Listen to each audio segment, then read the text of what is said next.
Our game has been set in Eberron since its launch 6 years ago, and since that time we've heard players asking us, when can we go to Forgotten Realms? We want to see the Underdark, we want to see Elminster, we want to see all these cool, famous people and places and take part in those stories in that more classic setting.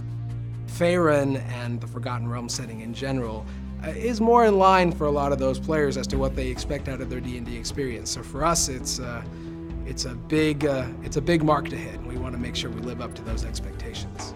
The Underdark is an underground world. It's basically a huge network of caves. Some of the spaces open up to these huge expanses. The big hurdle and the difficulty in creating such a space, in terms of the technical aspect, is how do you create a space that's 2 miles high and 2 miles wide, and you know, also the other part is, like, how do you not fatigue the player of seeing rock all the time? So we're coming up with ways where, you know, you might have certain funguses or vegetation that glow in the dark, so they're not always looking at gray walls and whatnot.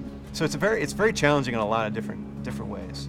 When Jeff and I, you know, started looking at the Underdark and deciding where we wanted to take it visually, we looked at a lot of images of some of the most fantastic caves, natural occurring caves in the world. And so in my time, you know, thinking of ways to bring the space to life so that it's more than just a cave. So maybe I'm making some kind of luminescent algae or a new type of mushroom that players haven't seen before. And beyond that, it's also, you know, home to the Drow and home to Schindlerin. And so there's a lot of cool lore that we get to dig into with that as well. Schindlerin in and of itself has a unique flavor, different from other Drow cities. It's actually built on a huge ziggurat, sort of a triangular pyramid that is quite big. It underlies the entire city. We've been working very closely with Wizards of the Coast. This is a place that you can't directly get to. We can work around it in the Underdark as far as physical space, both as a player and in the way that it's designed. It's a trading city. It's a city of portals. In fact, actually, it has no physical connection to the rest of the Underdark. It exists in its own cavern, and the only way to get in there is through portals. It's also located underneath Cormyr, so this provides a good place to find conflict between the Drow and Cormyr. The Drow are very evil. In Dungeons & Dragons parlance, they're chaotic evil. Now, most chaotic evil monsters tend to have a lot of infighting.